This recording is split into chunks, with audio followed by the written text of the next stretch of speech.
Well, welcome everyone who's joined the session.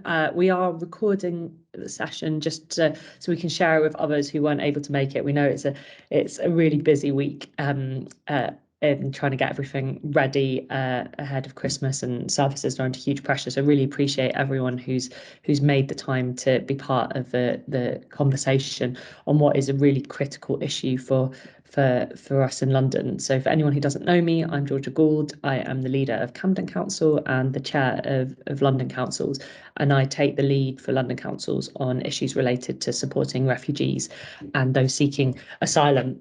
And this is your first of these sessions. These are London in brief sessions which are open to councillors across London to try and kind of share information about key issues that are affecting councils across the city, share information and work that we're doing, but also get suggestions and input from councillors bringing different perspectives. So we hope it will be a conversation.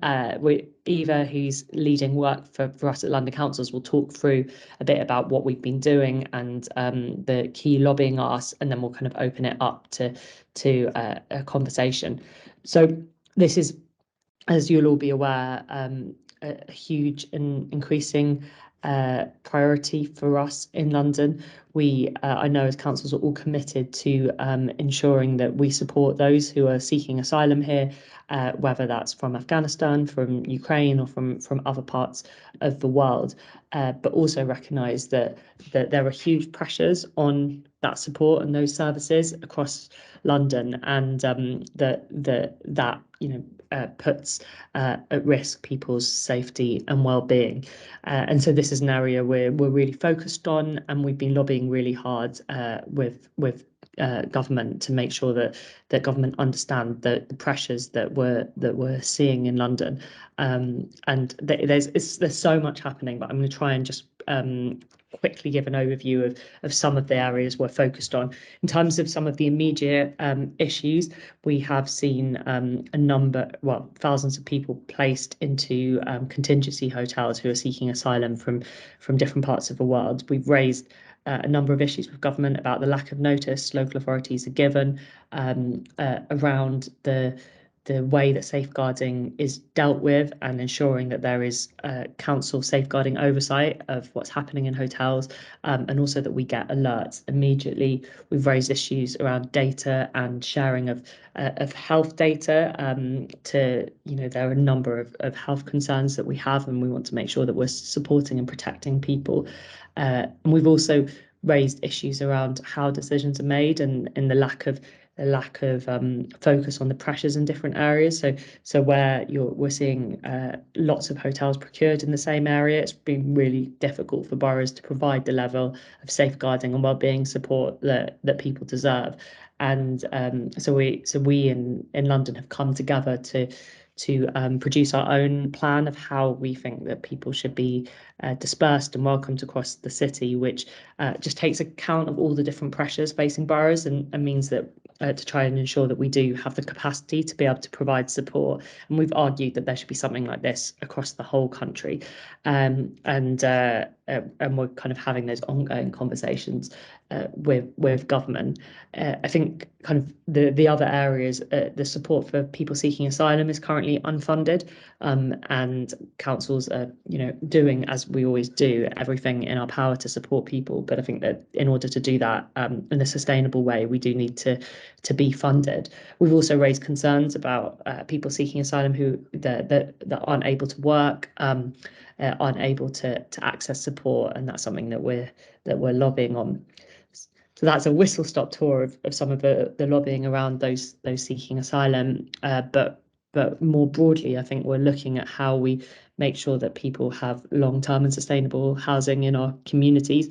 In Camden, we have 650 Afghan refugees who've been living in a hotel for over a year, and the huge impact that has on people's mental health, their ability to really kind of build roots and settle, and people talk about the kind of trauma that they're still kind of living through in that instability. And so we really and I know many councils are who've been supporting the Homes for Ukraine scheme are seeing, as people come to the end of their 6-month placement, the difficulty of being able to support people over the medium term. So I think there's a whole host of asks that we have around how councils can be supported around housing, whether that's unfreezing the housing benefit cap or looking at acquisitions of housing to support not just those seeking asylum, but also all of those who are facing homelessness in our boroughs.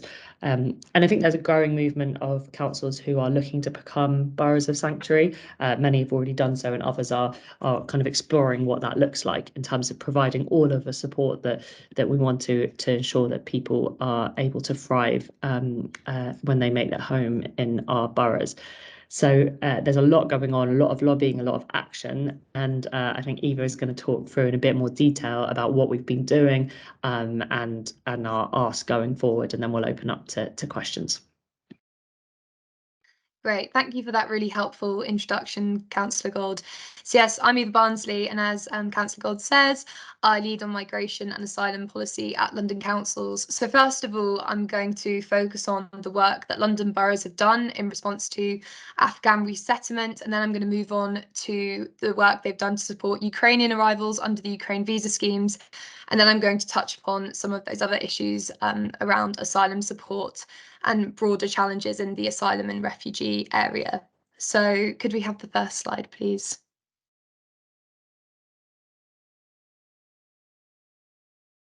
I can't see the first slide on my screen. I can see it on mine. I don't know if anyone can say in the chat who's here if they can see it.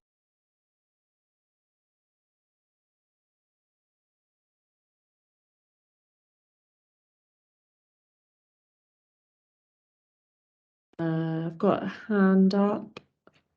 Okay, if it looks like everyone else can, that might just be mine. That's fine. I'll get started. Okay, perfect. So yeah, first of all, I'm going to touch upon Afghan resettlement. So 2 schemes for Afghan resettlement have been set up in the UK. Both come with indefinite leave to remain, access to benefits, housing and homelessness support, and the right to work. So those are the Afghan Citizens Resettlement Scheme and the Afghan Relocation and Assistance Policy. So the latter is for those who have worked with the British government and armed forces in Afghanistan who've been given passage to the UK. So Afghan evacuees were placed in bridging hotels following the evacuation flights from Kabul in August 2021. And there have been a number of flights that have occurred since, bringing more Afghan evacuees to the UK. Over 15,000 people were actually evacuated in August, and a significant proportion of those were placed in hotels in London. The government have asked local authorities to identify housing for Afghan individuals and families, and this is obviously an important process in helping get Afghan individuals out of hotels. However, I'll go on to address some of the challenges with regards to that process. Local authorities receive 20.5k of funding per arrival once they are in settled accommodation in that local authority area. Can we have the next slide, please? Great, thank you. So London boroughs have provided support for Afghan evacuees since they were placed in bridging hotels. Here's some example of the support they provided. So London boroughs have helped them access emergency funds while the Home Office Aspen cards were awaited. They've worked with health partners to put in place public health advice and guidance for people, and have also helped with other health arrangements from TB screening to COVID-19 vaccinations. Bridging hotel local authorities were able to support mothers and babies and other vulnerable cohorts, including with translating resources and guidance. London councils also commissioned Thrive London to develop culturally sensitive guidance for Afghans' mental health and well-being. And then in the medium to long term, these bridging hotel boroughs have helped Afghan evacuees access employment, support, ESOL, and also helps get Afghan children into schools. As Councillor Gould says, a number of these individuals are still in hotels today.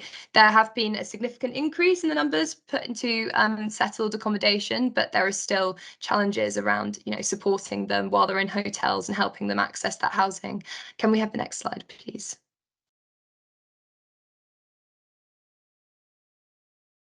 So London councils established a bridging hotel group after the evacuation flights last year for London local authorities and other partners, and this helped boroughs to share best practice and escalate key issues with government colleagues. So initially, London local authorities stepped up all this wraparound support in hotels, but this was without any confirmation of funding. So we were able to escalate the costs faced by local authorities, and the government subsequently announced wraparound support funding of £28 per person per night. London boroughs have also been able to feed back challenges that have led to developments in ARAP and ACRS policy, much of which was still being finalised after the evacuation flights. Also, in October 2021, London councils developed a fair share proposal to sharing responsibility for Afghan evacuees so that councils across London and the UK could play an equal part in responding to this national emergency.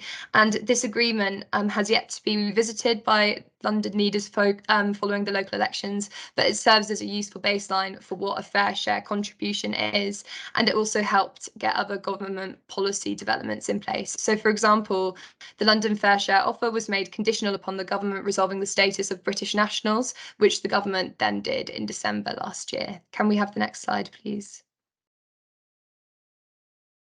So there are a number of key pressures in this area.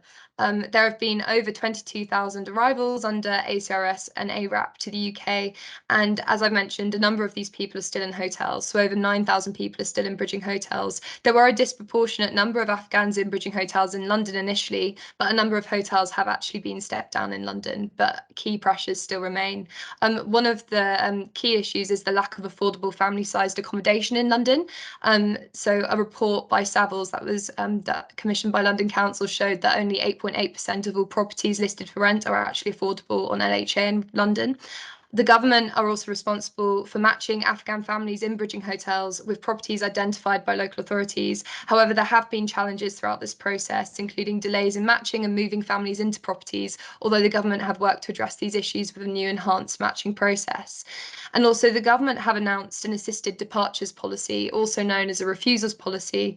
And if households in Afghan bridging hotels do not accept two appropriate settled housing offers identified by local authorities, they may be given 56 days notice to leave hotels.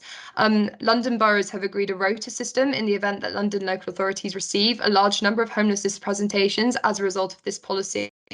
Although we've raised issues with the policy on a whole because we believe it identifies homelessness as a solution, which is far from ideal. According to government data, 217 people have refused 2 offers so far, although the evictions process hasn't been signed off by the government yet. So we haven't started seeing those eviction notices being handed out. Can we have the next slide, please? So those were some of the key points around the fantastic support that London boroughs have stepped up in the Afghan resettlement space and some of the key issues.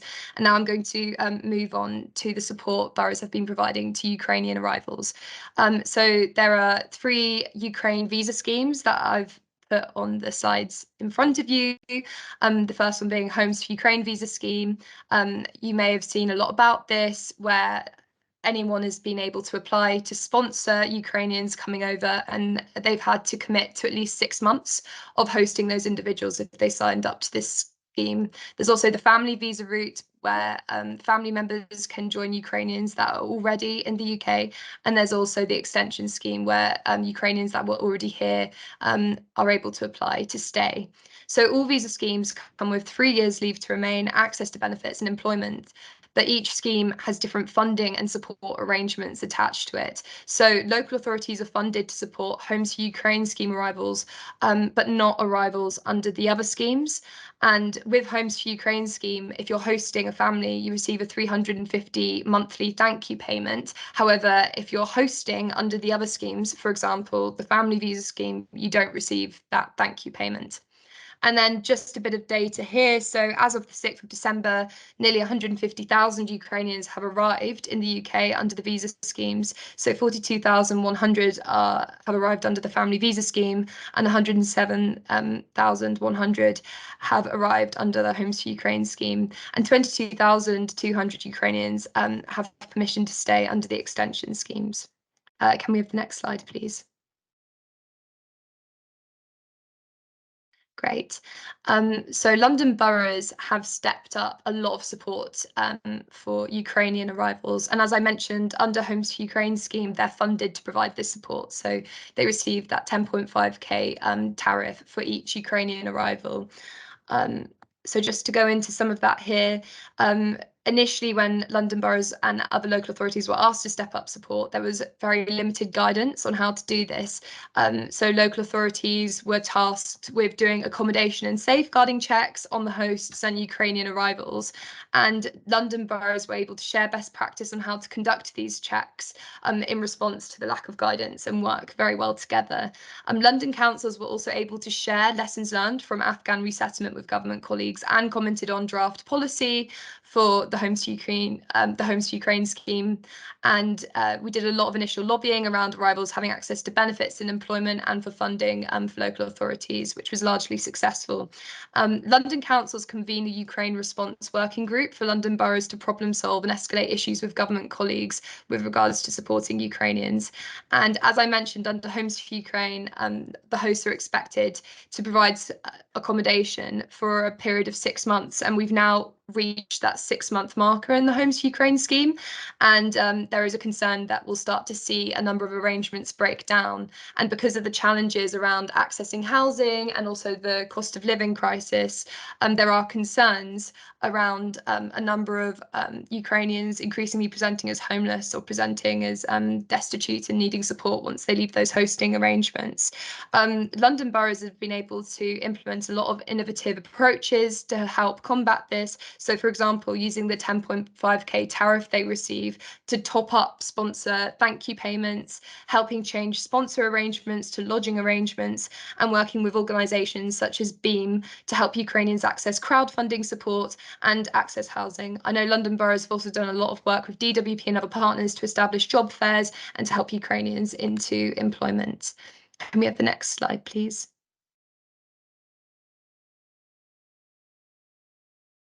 So I'm going to go into a bit more detail around some of the key pressures in the Ukraine space. So according to data from Cllr and data from London councils, London boroughs have accepted close to 700 homelessness applications from Ukrainian households since the 24th of February. And of this total, over 2/3 are families with children. Also, nationally, 30% of homelessness presentations have been in London. And as I mentioned, there are concerns about this number rising. Now we've reached the 6-month mark for Homes for Ukraine sponsorship. It's worth flagging, though, that a number of presentations have been from family visa scheme arrivals. And as I mentioned, there isn't the same funding attached to the family visa scheme as there is for Homes for Ukraine. An ONS survey shows that there's been an increase of Ukrainians accessing employment. However, around half of Ukrainians have experienced barriers to work, including limited English language skills and qualifications not being recognised.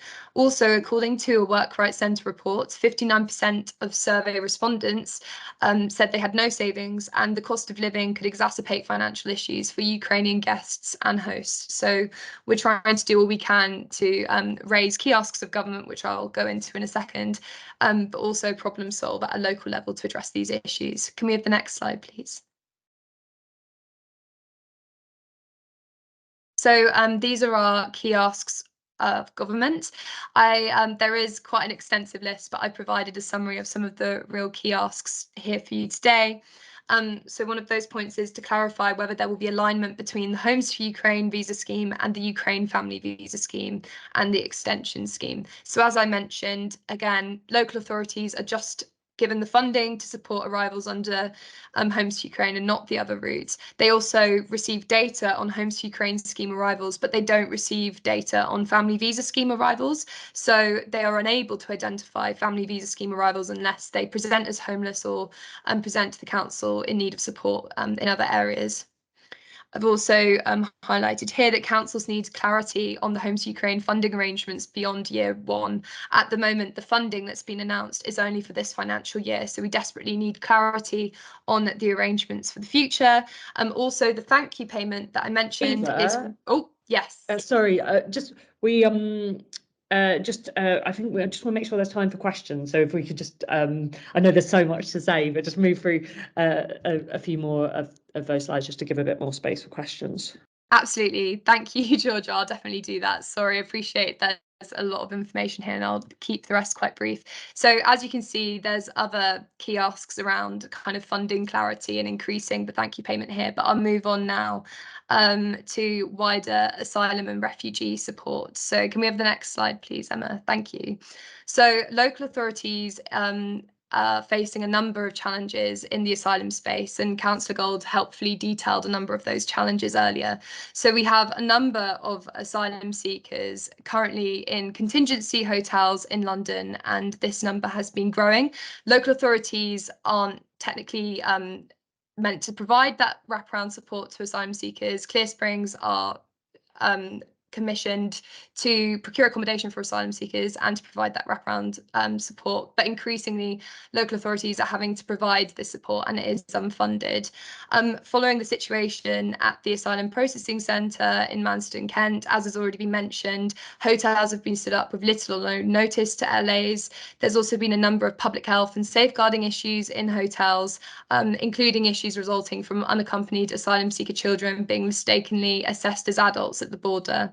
There are also concerns around the National Transfer Scheme coping as boroughs continue to receive a large number of unaccompanied asylum seeker children, which they're responsible for supporting. Newly recognised refugees get 28 days here to leave asylum housing, as it says in the PowerPoint, but without the savings to cover the cost of a deposit and rent in advance and so on, most refugees present as homeless and require local authority support. So there's also concern around the increased number of refugees that may be coming to local authorities for support after they receive status as well. Can we move on to the next slide, please? So Councillor Gould went into a bit of detail on this, but the government asked 11 regions in the UK to develop regional dispersal plans. This is really important because at the moment we've got a system which means that asylum seekers are concentrated in certain areas, and in order to make sure that the asylum arrivals can receive the support they need and there aren't disproportionate pressures on certain local authorities, we need to have a more equitable system. And so this is what this new policy aims to achieve. So London leaders agreed to a multi-factor model to fairly distribute London's asylum population. And the multi-factor model includes the following data factors: that's asylum pressures data, housing data, and refugee and evacuee pressures data. So all boroughs also support applying a threshold, which means if you have a significant number of asylum seekers in your population, so over 0.5% of your general population, you won't receive further asylum allocations in the model.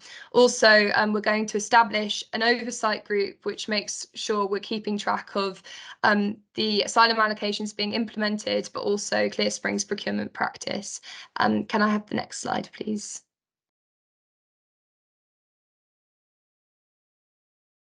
And this is the final slide for you today, so I'll quickly whiz through this, but we've got a number of short-term and medium to long-term key asks that we've been escalating in the asylum space. So as it says here, we're asking for Clear Springs to share information on asylum accommodation being considered as early as possible to ensure councils are properly consulted, data sharing on asylum arrivals with local authorities and key partners, and we want to make sure councils are consulted on the safeguarding protocol in hotels, a review of the age assessment process, and to make sure that local authorities are properly funded to provide asylum support. The government have started a burdens assessment where they're meant to be capturing those kinds of costs, but we definitely want to make sure that this results in a proper funding for local authorities. Also, those medium to long-term asks, so we really need to progress with regional dispersal plans, as has been previously agreed, because we're still seeing asylum placements in a non-equitable way. We need to have joint working to increase housing supply. This includes solutions around housing acquisition programs and so on. We also have asked for allowing asylum seekers temporary leave to remain, which includes temporary work permits, so that they can start to integrate, have an income, so they're prepared for when most of them receive refugee status, but also they can have some autonomy. And also we've asked for coordination with other refugee and resettlement programs. So yes, that's the end of my presentation, and now I think we're going to move on to any questions. But just to finally say, it's been fantastic working with boroughs to address these really pressing issues and to provide support to asylum seekers and refugees across London. So thank you. Thanks so much, Eva, and it's such a wide-ranging and complex area. So thanks for summarising it so powerfully.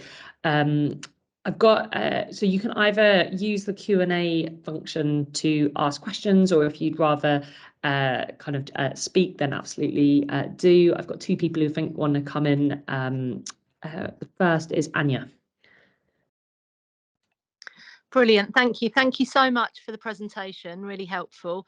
As a backbench counsellor, what would be the quick wins, quick asks that we can be involved with? How can we help? Where are you backbench counsellor, Anya? Hackney.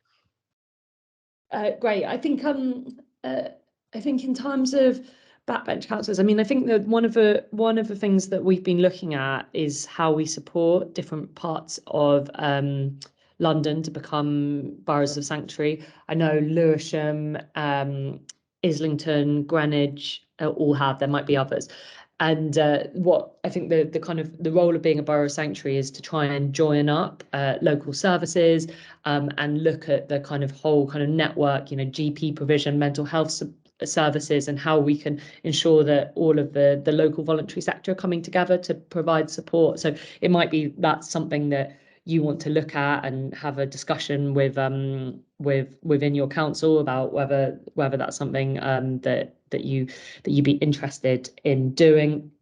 I think on the lobbying side, I think there are some really big questions for us to push. So I've mentioned some of them, but I think the right to work seems like something that we do need to push, and that many refugee organisations have been lobbying and campaigning on. So that might be something that you could think about how you can campaign on within your own area.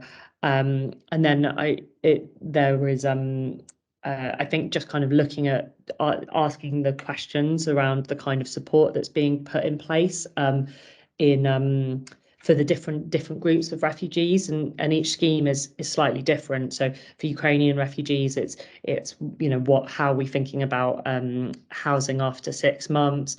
For those who are in contingency hotels, it's making sure that there's an oversight of and the boroughs going into those hotels and checking on safeguarding. And I think on the Afghan scheme, each borough has made an offer of long-term housing, and either council housing, private rented sector, or housing association. So asking that question about what more can we do to provide long-term housing. So those would be those on my list. But Eva, you wanted to come in. Yeah, I just wanted to say as well that I'm aware of some of the great work that Hackney's doing at the moment to support Ukrainians. So when I mentioned some of those top-up schemes that boroughs are doing, I know Hackney's one of the boroughs doing that. So I think, there's clearly a lot that boroughs are doing at a local level to help with this, but there's only so much they can do with the kind of funding and other issues that we've raised. So I definitely think, on the Ukraine side of things, some of those points we've mentioned around getting clarity on future years of funding, doubling the 350 thank you payments as the previous refugees minister proposed, and so on. And then we'll share the slides around because it details some of those more other asylum asks and so on that you can escalate, and that Councillor Gould's just mentioned. Great. Thank you, really helpful. Thanks, Anya. And I know Carol, who's your lead, is part of the kind of network on this and is really active. So I'm sure she'll be really helpful for those conversations. I think Rita was next.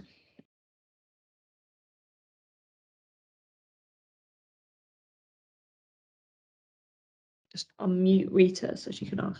Oh, hello. Yeah, sorry. Hey, Rita. Hiya. Don't worry, it takes a minute. Rita Chadder, Councillor for London Borough of Newham. Thank you so much. That was really helpful. Just to say, if anybody on the call wants it, there is a model motion for borough sanctuary from the Refugee Action, and it will be in Newham Council's papers because we're tabling it in January, but we ran out of time, so it's in our full council papers if anybody wants a copy of that. The question I had was, it's fantastic. I used to work in immigration. Fantastic to see councils taking such a proactive stance and a progressive stance on immigration. What do we do about the areas of London where immigration is still used to divide and rule, and where dog whistling around racism comes into play as well? And I'm thinking especially here of some of the outer London boroughs where racism and immigration have been closely tied with negative perceptions. Yeah, I think what's been really powerful about the work that we've been doing, Rita, on this is there has been really strong cross-party consensus on all of these issues. So the asylum dispersal model that we talked about, every single borough has signed up to that and signed up to welcome Afghan refugees and those seeking asylum from other parts of the world through the asylum dispersal scheme. And so there has been real cross-party consensus, and on some of the asks around right to work and so on. So I think that's been quite powerful, and I think we have been working really hard. You know, there'll be, I'm sure, councillors on the call from all different political parties to make sure that you know that they're all coming together. I think those issues that you raise about racism and cohesion have absolutely come up, and I think that you know part of the issues that we're seeing is where lots of people are being placed in one area and people don't have the right to work and there isn't adequate support being put in. That is, you know, there is that, you know, the kind of fear of hate crime and a kind of backlash from local communities, and that is part of the reason I think that some of the work we're doing to lobbying work is so critical to make sure that people are the way that people are housed is kind of proportionate around the city, that's done safely, and that people right from the start have the right to work and are given the community support so they can really integrate well. I do think that there is more work that we need to do around working with the police to ensure that that hate crime is dealt with robustly. And I think that it's really sometimes really hard because, you know, when you're telling the story of, you know, what people have faced. Actually, I was talking to a BBC journalist about the other day who was really supportive, and he was saying that when he does a story about like what I talked about, you know, the real pressure on Afghan families who've been waiting for a year, that for some people that creates a backlash in and of itself. So I think the work we're doing to bring more humanity and tell people stories is really important, but I think it is really hard, and I think that is any kind of ideas about how we do that better would be really welcome. And people put ideas in the chat as well. Stuart.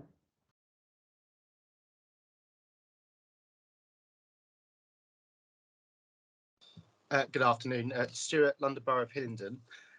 Hillingdon has a unique perspective, being in outer London and also being next to Heathrow. I guess the new challenges we're seeing, and you mentioned a few, is initial hotel accommodation becoming overnight. So this idea that there's almost like a B&B for particularly families, and the challenge that's placing, particularly in community cohesion, which you've already mentioned, but also, I guess, for local authorities, lack of notice, a huge increase in age assessments. And I know I'm always shouting about Hillingdon when it comes to getting more support from the government around asylum seekers, but I guess for me, it's the disruption to health services, schools provision, because the 30 days becomes 2 months, 3 months. And it would be just nice, I suppose, to have a united voice continuously to ask the Home Office to be quite strict with the timetables it sets itself. I know this is quite an impossible situation. They're currently very under-resourced, but the impact on local communities and the asylum seekers themselves is extremely detrimental when the timeframes or even the extra support that should come with that new style of accommodation. I know Central London boroughs have had this a little bit as well. It's become extremely turbulent and disruptive, whereas the initial accommodation, which for us is probably people between 6 months to 18 months, provides a little bit more social cohesion and long-term support and integration. The overnight accommodation, in my mind, is not working. I know that you're lobbying on many fronts. I just wanted to, again, in any forum, labour that point. Yeah, I think there are, for those who don't know, there are some boroughs that have just by the I don't know what formula or thinking has been used, but have seen really a large number of people placed with very short notice. And Hounslow, Hillingdon, and Croydon are the boroughs that I think have seen the real pressure, and that is the placements they've had are breaching the Home Office's own guidance. And I know that boroughs want to provide support, but as you say, there is just if you place too many people without putting the support infrastructure in place, often with no notice, then you're not able to provide the level of support, whether that's school places, GP places, or safeguarding support. So we've made it really clear that through our we don't believe any more placements should be made in those boroughs, and that the part of the asylum dispersal plan is to make sure that we are making sure that people are going to places where there is ability to provide that support, whether in other parts of London or the rest of the country. The Hillingdon leader has been in a number of conversations that I've been in with the Home Office to kind of stress the huge pressure on services that you're seeing. We've also been really strongly making the point about funding for those services. So, that all of the extra support Hillingdon is providing to thousands of people is completely unfunded. And so we've been making the case that that does need to be funded support. And we have been, we have had some success, I think, in we haven't yet kind of got a movement on the funding, but there has been an agreement to look into that, which is a change. And I think that there has also been an agreement to kind of start to consider the dispersal plan, and I think we are hoping to see some of that shift. But yeah, I think the points you make are really valid about the significant pressure in certain parts of London. Rebecca.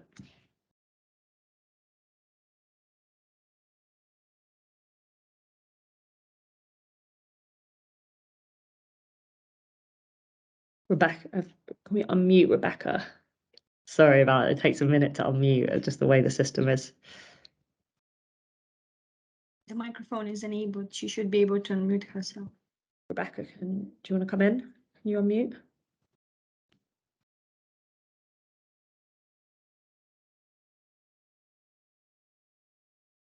She says it's not working.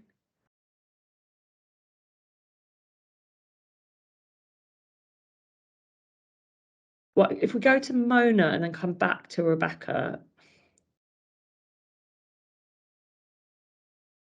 Hi, I'm really sorry. I just joined a bit late because of work. I'm Mona Adam, a councillor for Kensington and Chelsea. Quite interested that last for the council meeting, we put the motion about refugees and their status and asylum seekers, their status in Kensington and Chelsea. And this first time. I'm a volunteer with many organizations regards asylum seekers.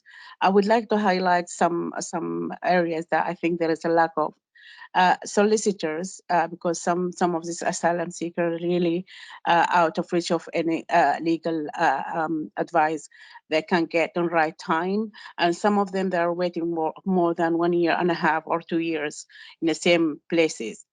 Secondly, also the mental health among asylum seekers really raised significantly. And also the organization helping with this particular area, there is a lack of fund and lack of professional. And I would like with the people here, some of attendees, to link me with any sort of help that I available so we can work together. And I like that the councils now, some councils really approach this kind of issues because it affect many communities. And despite of latest update from Home Office and Prime Minister last night, I think there is a lot of work we need to do. Afghan and Ukrainian refugees is not, to be honest with you, I think we're doing good in these areas, but the asylum seeker from other countries, they need a lot of work.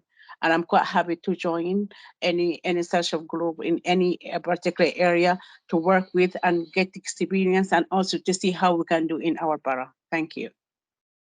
Great, thank you. And there is a network of kind of leads for asylum that's being set up across London. So I absolutely agree that we need to be kind of sharing best practice. And I think your point about how long it's taking to process people's asylum claims, I mean, that is something we're lobbying on. One of the kind of more radical ideas in a way that we've put is that you could give people, 75% of people, I think, end up getting right to remain. So some refugee organisations are saying that we should just give people 2 years right to remain while their claims are processed. You'd obviously have to put a lot of support into councils to provide housing, but that would allow people to work, to claim benefits, to move on with their lives, because this limbo is, as you say, causing huge trauma. So everyone might not agree with that, but there are different options. But I think that the long wait at the moment, I completely agree, is unacceptable. Just because of time, I'm going to keep going through the questions, if that's okay. Rebecca, do you want to try again? I lost, can't see you now.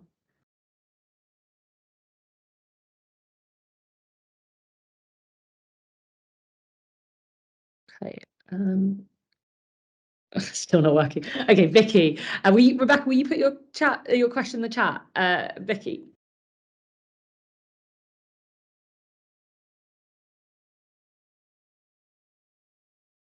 Hi, thanks, Georgia. I don't know if it's just me, but the chat function isn't working for me. Sorry, when I say chat, I mean the Q&A. Sorry, thank you, Vicky. No worries. So cabinet member in Waltham Forest. So following the Prime Minister's announcement yesterday that hotels would cease to be used for asylum seekers, I'd just be interested to know London Council's view on what the process of engagement could or should look like around that. Eva, do you want to come in on that one? Yeah, absolutely. So I think we can all agree that hotels are far from ideal. And in the announcement yesterday, they mentioned using more larger sites. And I think we've been very clear at London Council's level that if whatever sites you're looking at, we need to make sure they're meeting certain standards. And in our London Asylum Dispersal Plan, we talk about the need for more of an equitable distribution of asylum accommodation, but also the need for that accommodation to meet the standards that those local areas deem appropriate. So I think clearly we want to move on from hotels. The best way to do that is asylum dispersal, and obviously enabling the funding to mean that dispersal is successful. But also, if we are thinking about larger sites, just being very clear on that standards point, I think, which is what they mentioned yesterday. Thanks. Also, sorry, just to add as well, we've already mentioned some of those other kind of kiosks around housing and housing acquisitions programs and so on. And we have had some quite positive discussions with government colleagues around more innovative approaches to increasing housing supply. But I think still a lot of work to make sure that actually happens. Thank you. And there's a Lucia's put Lucia or Lucy, I'm not 100% sure, sorry if I've said that wrong, has put in the chat about lobbying government and others on the issues of support for schools who are supporting families and children with trauma and language issues. So that's absolutely on our set of lobbying asks and something we are pushing. And also because of the spot purchasing system that's been happening, sometimes that means that schools aren't actually getting the funding for some of the pupils that we're taking. So we've raised that directly with the Home Office as well. And you put a point about engaging with single men and if there's London best practice on that. And I don't know if there is, but maybe that's something, Eva, you could take away as part of the work that you're leading, and kind of share that with boroughs. And I've got Paul. Hi, this has been excellent. Thanks a lot.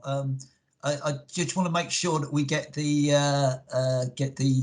slides and the recording. So I hope that we get that, because I think we need to spread this amongst other colleagues as well to make sure that we're all up to date. But fantastic, great work, well done. Thanks, Paul. And Rebecca's question was about private rented sector support and rental guarantee schemes for refugees who are working, and whether there could be any third-party schemes or that can be built specifically for refugees. So this is something we are really lobbying on. So both what we're looking at or lobbying for is an acquisition policies that would allow councils to be given money to buy properties at X right to buy, or a number of councils like my own are building some private housing to fund social housing, and we could flip that into kind of safe haven housing for refugees. So we're kind of making that case to government, and a number of councils are kind of thinking along similar lines, so bringing some of that ask together, that would, you know, provide housing that would be below the housing benefit cap, because that has been the real struggle. I think on the private rented sector side, I think the real difficulty has been trying to find properties that sit underneath the housing benefit cap. I think Eva and the team at London Councils did a search, and they couldn't find one 3-bedroom across the whole country that sat under the housing benefit cap. So we have been lobbying for that, for the housing benefit cap to be relaxed. Well, not just for those seeking asylum, but for the kind of homelessness pressures we're facing more generally. But if that can't happen, at least some extra funding to allow us to provide, like some people are already for Ukrainian refugees, you know, 1 month's free rent, or like the deposit for the private rented sector, just to at least start to support them to start that housing process.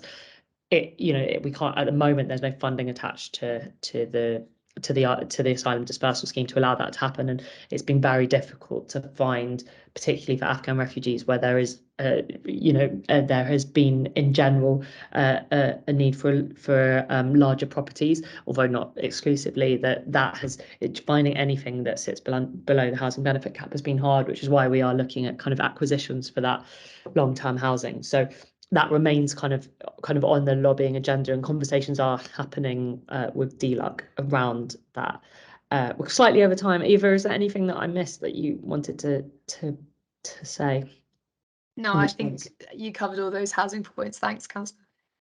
So thank you so much. It feels like that we only started this conversation, and I think it's been really wonderful to hear the different perspectives from around London and how much energy there is for working together on this issue. And I'm really proud of the way London has come together, and cross-party, both with a kind of strong lobbying voice, but also to provide support on the ground. So I think one of the things I've really heard from today is a desire to kind of hear best practice and to share what's going well, that backbenchers and everyone involved in this can kind of bring to their own boroughs. So I think we'll take that away as something to look at, as well as the specific issues around support for single men, and try and just kind of keep sharing, because this is a really quickly emerging picture. So a massive thank you for taking the time to be part of this conversation, and I hope everyone has a great Wednesday. Take care.